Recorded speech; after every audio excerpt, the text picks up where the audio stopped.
الحمد للہ رب العالمین والصلاة والسلام علی سید المرسلین وعلی آلہ وصحبہ اجمعین ومن تبعہم بإحسان الی یوم الدین. اعوذ باللہ من الشیطان الرجیم. بسم اللہ الرحمن الرحیم. لتجدن اشد الناس عداوة للذین آمنوا اليہود والذین اشرکوا ولتجدن اقربهم مودة للذین آمنوا الذین قالوا ان نصارى ذلك بأن منهم قسيسين ورهبانا وأنهم لا يستكبرون وإذا سمعوا ما أنزل الله وإذا سمعوا ما أنزل إلى الرسول ترى أعينهم تفيض من الدمع مما عرفوا من الحق يقولون ربنا آمنا فاكتبنا مع الشاهدين وما لنا لا نؤمن بالله وما جاءنا من الحق ونطمع أن يدخلنا ربنا مع القوم الصالحين.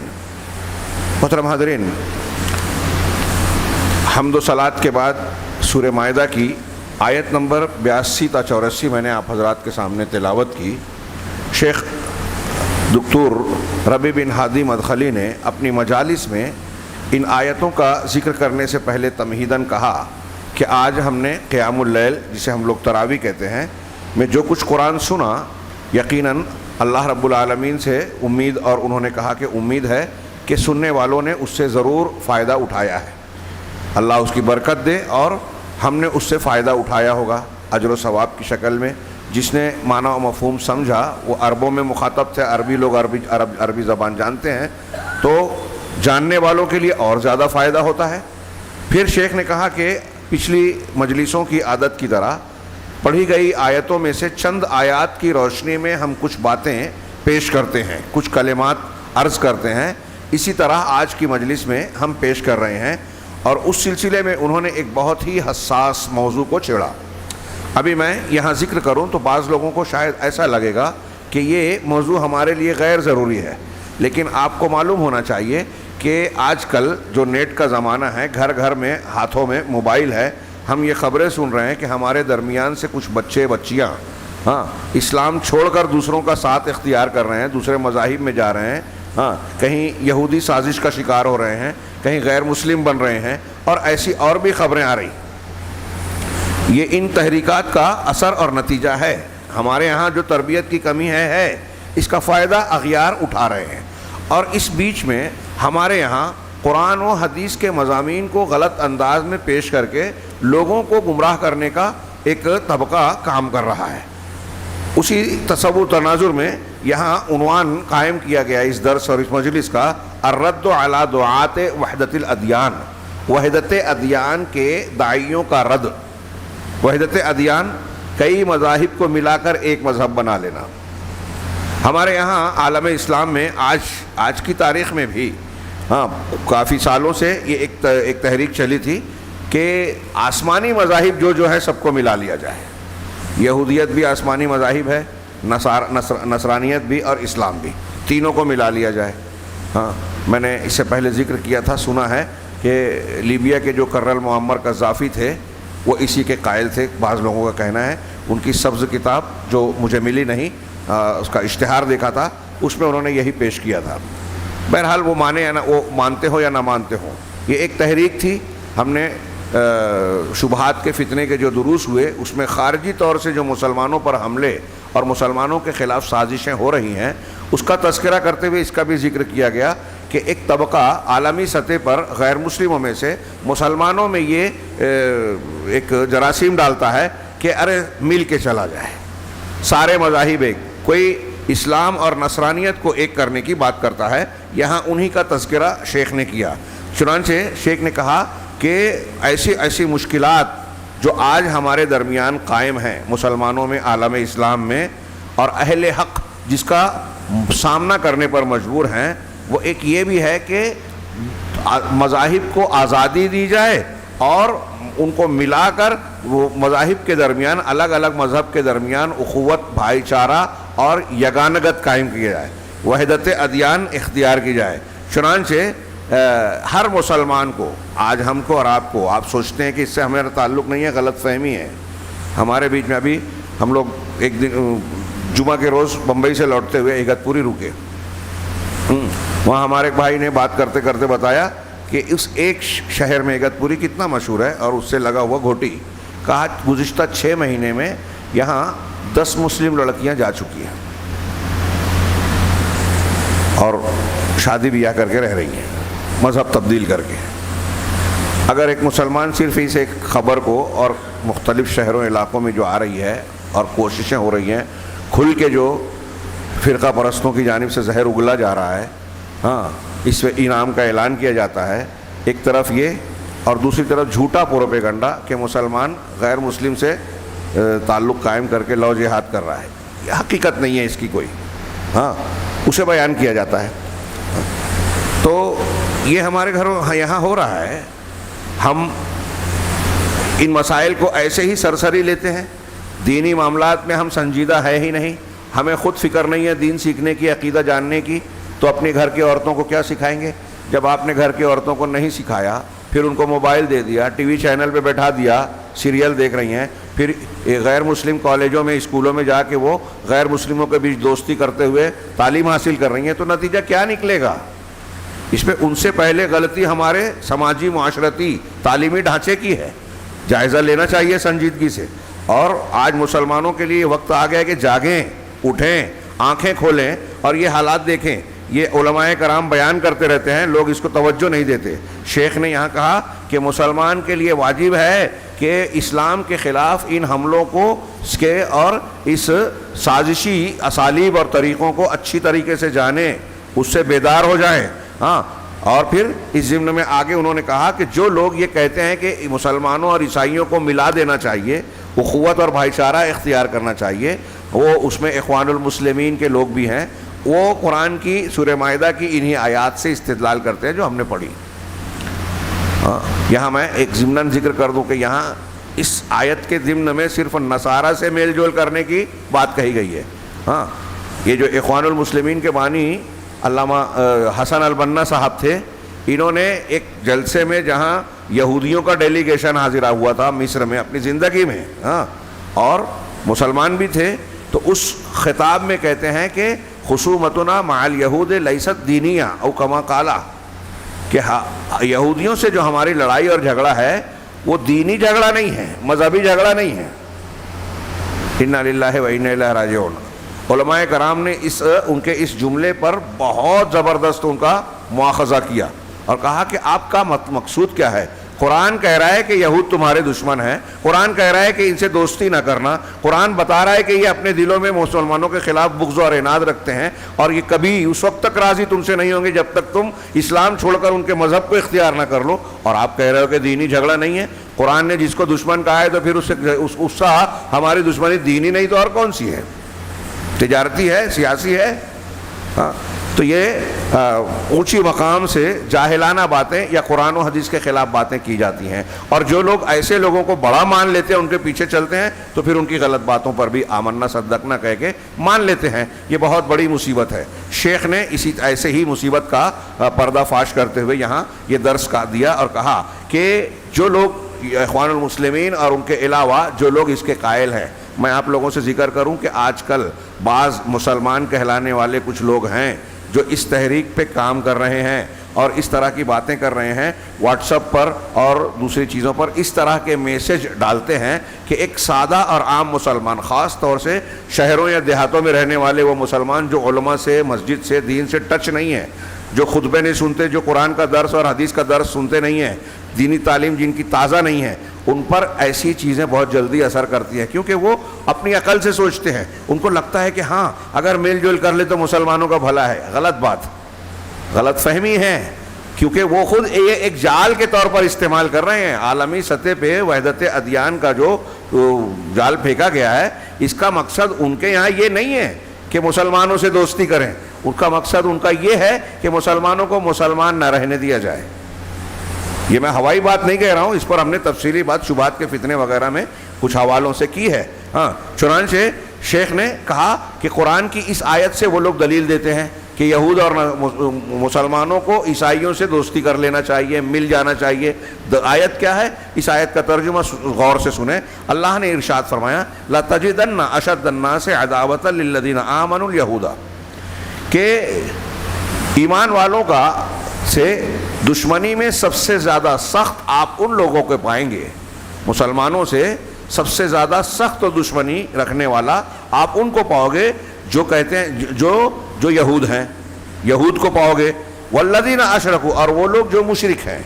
یہودی مسلمانوں سے بہت سخت عناد، بغض، دشمنی رکھتے ہیں، اسی طریقے سے مشرکین بھی۔ پھر اس کے بعد کہا اللہ نے وَلَا تَجِدَنَّ أَقْرَبَهُمْ مَوَدَّةً لِلَّذِينَ آمَنُوا الَّذِينَ قَالُوا إِنَّا نَصَارَىٰ، اور ایمان والوں سے جن لوگوں نے کہا کہ ہم ایمان لائے، ان سے محبت اور مودت میں سب سے زیادہ قریب آپ پائیں گے ان لوگوں کو جنہوں نے کہا کہ ہم نصارہ ہیں۔ ہاں، سب سے زیادہ قریب مودت میں، اس کا مطلب وہ محبت کرتے ہیں ایسا نہیں ہے۔ ان لوگوں کے، یہود اور مشرکین کے مقابلے میں ان کی دشمنی کم ہے، مسلمانوں سے ان کا رویہ ان کے مقابلے میں نرم ہے۔ یہاں اللہ یہ نہیں کہہ رہا ہے کہ وہ تمہارے دشمن نہیں ہیں، یہ کہہ رہا ہے کہ ان کے مقابلے میں اقرب مودت، محبت میں قریب تر ہے۔ ذالک، کیوں ہے ایسا؟ ذالک بأن منہم قسیسین ورہبانا وانہم لا یستکبرون، یہ گویا عیسائیوں کی ایک خوبی بیان کی اللہ نے۔ اس کی وجہ یہ ہے کہ ان میں کچھ قسیسین ہے۔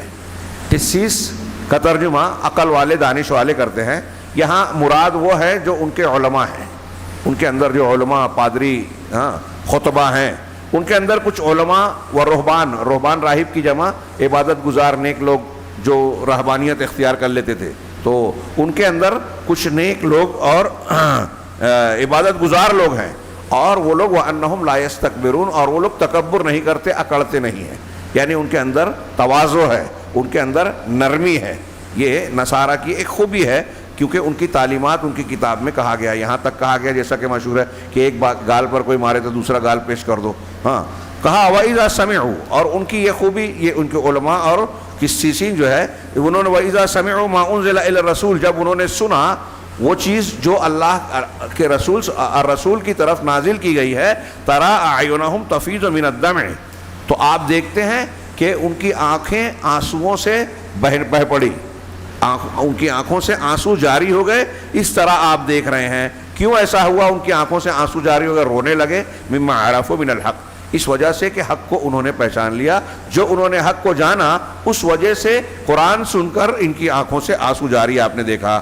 یقولون، اور کہنے لگے کہ ربنا آمنا، پروردگار ہم ایمان لے آئے، یہ مسلمان ہو گئے، فاکتبنا مع الشاہدین، ہمیں بھی شاہدین میں، گواہ دینے والوں میں تو لکھ لے۔ وما لنا لا نؤمن باللہ وما جاءنا من الحق، اور ہمیں کیا ہوا کہ ہم اللہ پر اور جو ہمارے پاس حق آ چکا اس پر ایمان نہ لائیں۔ ونطمع ان يدخلنا، اور ہم تو اس بات، اور ہم امید رکھتے ہیں کہ اللہ تعالیٰ ہمیں بھی نیک لوگوں کے ساتھ جنت میں داخل کر دے گا۔ ونطمع ان يدخلنا ربنا مع القوم الصالحین، یہ قرآن کی آیت 82 سے سورہ مائدہ کی 84 تک میں نے پڑھی ہے، جو اس کا ترجمہ کیا۔ شیخ کہہ رہے ہیں کہ اس آیت کو پیش کر کے یہ جو عیسائیت اور اسلام کو ملانے کی بات کرتے ہیں، ان کا کہنا ہے کہ اللہ تعالیٰ نے اس آیت میں یہ بیان کیا ہے کہ نصارہ یہود اور مشرکین کے مقابلے میں مسلمانوں سے مودت اور محبت میں زیادہ قریبی ہیں۔ وما یدرونا، تو یا تو وہ جانتے نہیں یا جان بوجھ کر مغالطہ دے رہے ہیں کہ یہ آیت وَإِذَا سَمِعُوا جو ہم نے ابھی ترجمہ پڑھی، یہ آیتیں ایک خاص نصارہ کی ایک خاص گروہ اور خاص قسم کے بارے میں نازل ہوئی ہے، اور یہ وہ لوگ ہیں جن کی آنکھوں سے آنسو بہتا ہوا دیکھا گیا کہ قرآن سننے کے بعد وہ رونے لگے، آنکھوں سے آنسو رواں ہو گئے۔ یہ مخصوص لوگ تھے جیسے نجاشی اور ان کے علاوہ جنہوں نے عیسائیوں میں سے نبی صلی اللہ علیہ وسلم کے زمانے میں ایمان قبول کیا۔ یہ دو الگ الگ واقعات اور 2-3 واقعات اس طرح کے اہل علم نے بیان کیے ہیں۔ چنانچہ یہی وہ لوگ ہیں جن پر اللہ تبارک و تعالیٰ نے، جن کی اللہ نے تعریف کی اور جنت میں عظیم الشان اجر و ثواب کا ان سے وعدہ کیا۔ یہ وہ نصارہ نہیں ہیں جو مجرمین ہیں، معاندین ہیں، ہٹ دھرم ہیں، مسلمانوں کے دشمن ہیں، اور جو خباثت میں، مکر و فریب میں یہود سے کچھ کم نہیں نظر آتے۔ آج کے وہ دشمنان دین، کہا خباثت میں اسلام اور مسلمانوں کے خلاف چال بازی میں جو یہود کے ساتھ ساتھ چل رہے ہیں، وہ نصارہ مراد نہیں ہیں، بلکہ یہ کہتے ہیں یقولون، یہ لوگ کہتے ہیں بیننا و بین النصارى قرابہ، یہ جو لوگ وحدت دونوں کو ملانے کے قائل ہیں کہ ہمارے اور نصارہ کے درمیان قرابت ہے، اور ویجب ان نتآخی، اور ہم پر ضروری ہے کہ ہم ان سے بھائی چارہ اختیار کریں، اور وہ ضروری ہے کہ ہم ان کے ساتھ بات چیت کریں، میل ملاپ کی بات چیت کریں. ہاں، اور یہ بھی واجب ہے کہ ہم صرف نصارہ سے نہیں، دیگر مذہب کے لوگوں سے بھی جو ہے اخوت و بھائی چارے کی بات کریں، مل جل کر رہنے کی کوشش کریں، اور وحدت ادیان کے فلسفے کو اختیار کریں کہ سارے دھرم سچے ہیں، سارے دھرم اچھے ہیں، سب کا اپدیش اچھا ہے، تعلیم اچھی ہے. یہ ہمارے یہاں بولا جاتا ہے دنیا کے عظیم ترین جھوٹوں میں سے ایک جھوٹ ہے، یہ فریب ہے، یہ دھوکہ ہے. ہاں، کیسے سب مذہب سچے اور اچھے ہو سکتے ہیں؟ اچھے ان میں ہر مذہب میں کچھ اچھی تعلیم ہے، اس میں کوئی شک نہیں، لیکن سارا کا سارا معاملہ صحیح ہے یا ان کے عقیدے درست ہیں؟ یہ بالکل غلط بات ہے. ہاں، اور کوئی یہ مانتا بھی نہیں ہے. جو لوگ کہتے ہیں نا سارے دھرم سچے اچھے ہیں، ہمارے یہاں ہندو مذہب کے لوگ یہ لوگ ٹی وی چینل پہ کہ ہم سب دھرم کو مانتے ہیں، ست کیا ہے وہ سرو دھرم والا جو ایک نعرہ لگاتے ہیں، تو وہ خود بھی نہیں مانتے. اگر ایک آدمی جب یہ کہتا ہے تو اس کو چاہیے کہ آج ہندو ہے تو کل مسلمان ہو جائے کچھ سالوں کے لیے، پھر کچھ سال کے لیے عیسائی ہو جائے، کچھ سال کے لیے یہودی ہو جائے، تب تو بولیں گے سب دھرم کو ایک جیسا مان رہا ہے. لیکن ایسا کوئی نہیں کرتا. جب ایک مذہب کو آپ نے اختیار کیا دوسرے کو نہیں، تو اس کا مطلب یہ کہ آپ یہ کہہ رہے ہو کہ میں کرسچن ہوں تو میں عیسائی نہیں ہوں، ہندو نہیں ہوں، مسلمان نہیں ہوں. تو پھر آپ نے ایک ہی دھرم کو کیوں اختیار کر رکھا ہے جب آپ سب کو صحیح مانتے ہیں؟ ہاں، بہرحال تو یہ کہہ رہے ہیں کہ اس طرح کی دعوت دیتے ہیں، اور اپنے اس راستے کو اختیار کر کے وہ اس آیت جو ہم نے پڑھی ہے ایسے استدلال کرتے ہیں. ہاں، اور بعض کانفرنسوں میں ایسے لوگ جو پروگرام کرتے ہیں نا، تو کانفرنس منعقد کی تو اس میں اپنے اسٹیج پر ٹیبل پر جو ہے قرآن اور انجیل دونوں ساتھ ساتھ رکھا، لوگوں کو میسج دینے کے لیے کہ دونوں ایک جیسی ہے. نعوذ باللہ. وَيَقْرَؤُونَ مِثْلَ هَذِهِ الْآيَةِ، اور پھر قرآن کی ایسی آیت جو ابھی ہم نے پڑھی ہے، پڑھ رہے ہیں، جس پر بحث کر رہے ہیں، ایسی آیتیں پڑھتے ہیں.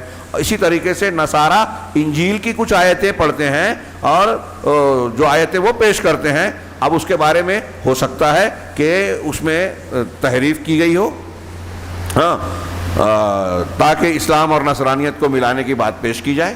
ہمیں نہیں پتا کہ جو وہ آیت انجیل کی پیش کر رہے ہیں وہ صحیح ہے یا تحریف شدہ ہے. ہاں، فیہم مسلمون، ان میں کچھ مسلمان ایسے ہیں. فلیفہم مسلمانوں کو چاہیے کہ وہ اس ثنا اور تعریف کو جو قرآن میں اللہ نے نصارہ کی ہے اس کو اچھی طرح سمجھیں کہ کس کے لیے ہے، کس پس منظر میں ہے.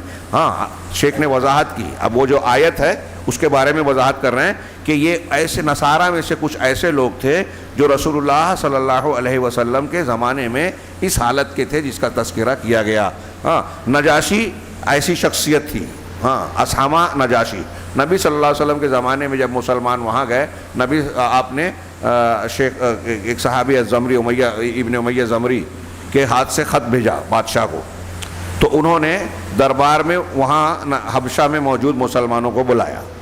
ہاں، لمبی چوڑی گفتگو میں حاصل کلام پیش کر رہا ہوں. تو انہوں نے حضرت جعفر وغیرہ موجود تھے، کہا کہ جو محمد صلی اللہ علیہ وسلم پر جو کلام نازل ہوا آپ لوگ جس پر ایمان لاتے ہو اس کا کچھ حصہ سناؤ.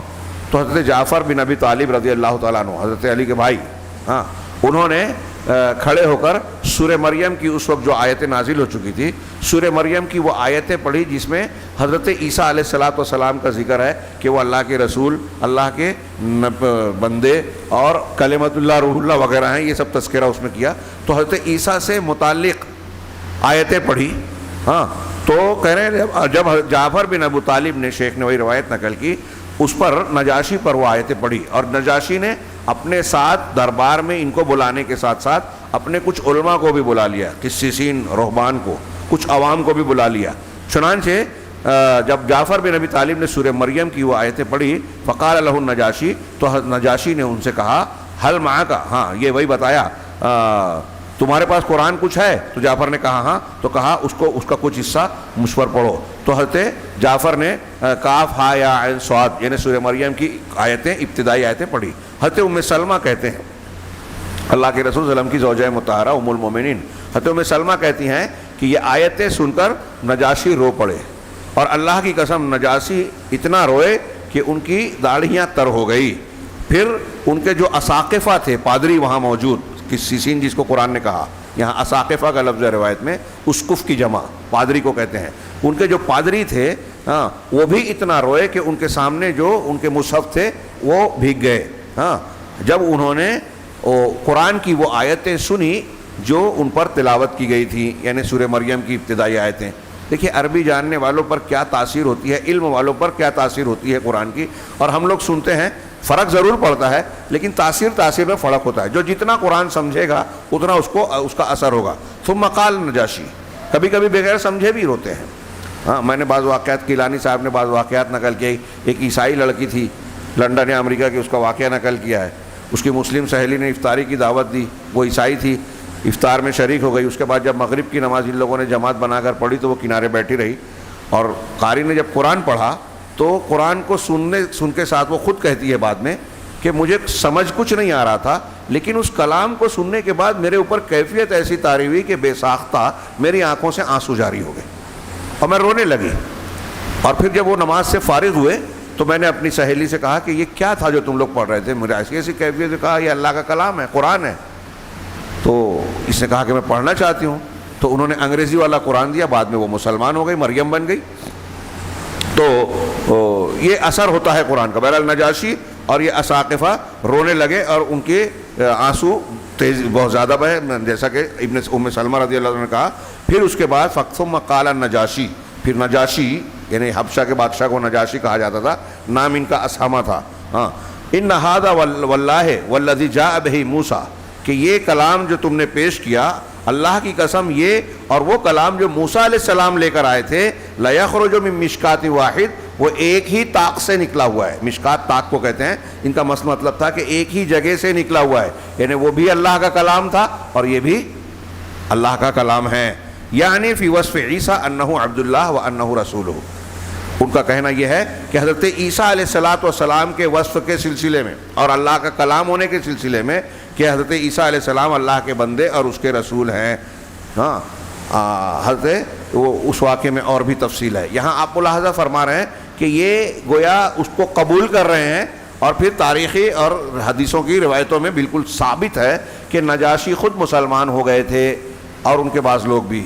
اور جب ان کی وفات ہوئی تو یہ صحیح روایتوں میں ہے کہ نبی کریم صلی اللہ علیہ وسلم نے اپنے صحابہ سے کہا کہ تمہارے بھائی نجاشی کی وفات ہو گئی ہے، انتقال ہو گیا ہے، چلو ہم نماز پڑھیں. اور آپ نے میدان میں ایک جگہ لوگوں کو اکٹھا کر کے ان کی نماز جنازہ غائبانہ پڑھی. کیونکہ یہ عیسائی ملکوں میں تھے تو عام طور سے اس پہ وضاحت تو نہیں ہے، لیکن علماء کا یہ خیال ہے کہ وہاں ان کی نماز جنازہ نہیں پڑھی گئی ہوگی مسلمانوں کی طرح، اس لیے آپ نے پڑھی. یہ واضح نہیں ہے. اور اسی سے غائبانہ نماز جنازہ کے بحث ہوتی ہے.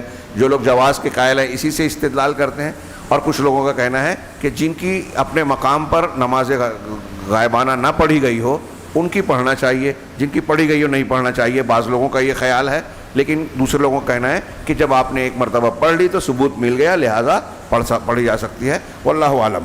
چنانچہ کہہ رہے ہیں یہ آیت جو ہم نے ابھی پڑھی کہ آپ نصارہ کو زیادہ قریب پاؤ گے مودت میں، یہ ان نصارہ ایسے نصارہ سے کو مراد لے رہی ہے، اور وہ نصارہ اس آیت سے مراد نہیں ہے جو اسلام کے خلاف سازشیں کرتے ہیں اور مسلمانوں میں عالم اسلام میں مبلغین، جن کو یہ عربی والے مبشرین کہتے ہیں. انجیل کے معنی ہوتا ہے بشارت، اور انجیل کی تبلیغ کرنے والے کو مبشر کہتے ہیں. یعنی عربی والے عرب میں مبشرین کہتے ہیں ان کو، جو عیسائیوں کے جو دعوت دینے جاتے ہیں نا، جیسے مسلمانوں کو ہم مبلغین کہتے ہیں، تبلیغ کرنے والے، ہاں، دوسروں تک اسلام پہنچانے والے. تو عیسائیت کی جو تبلیغ کرتے ہیں اس کو عرب لوگ مبشر کہتے ہیں. انجیل کے معنی کے اعتبار سے انجیل کا معنی ہوتا ہے بشارت، تو بشارت دینے والا مطلب انجیل کو پھیلانے والا. تو یہ مبشرین کو عیسائیت کی تبلیغ کرنے والے سینکڑوں ہزاروں لوگوں کو عالم اسلام میں آج بھیجا جا رہا ہے. ہاں، پوپ پال اور کیتھولک چرچ سے ان کے وظیفے ہوتے ہیں. ہاں، ہمارے جیسے شہروں میں بھی آ کے بیٹھے تھے یہاں بہت سے لوگ جو نچلی ذات کے ہیں، عیسائی بن چکے تھے اور ہو رہے ہیں، ان کے کام چلتے رہتے ہیں، ہمیں پتہ نہیں چلتا. دواخانوں سے، اسکولوں سے، بڑے شہروں میں یا ایسے مقامات پر جہاں غربت ہے، ضرورت ہے، یہ کام کر کے عیسائی. نیپال میں انہوں نے سینٹرز بنائے. مدر ٹریسا کا جو چلتا تھا تو دکھانے میں پورے ہندوستان میں وہ مشہور یہی ہے کہ وہ جو ہے انسانی خدمت کر رہے ہیں، لیکن وہ لوگوں کو عیسائی بناتی تھی. ہاں، البانیہ میں جنگ ہوئی، معاملہ ہوا، مسلم بچوں کو گود لے کے آ گئے اور عیسائی بنا لیا. ایسا بہت ہوتا ہے. وہ لاوارث بچوں کو ہمارے ہاں لوگ دکھاوا کرتے ہیں، یہ لوگ ان کے مبشرین پہنچتے ہیں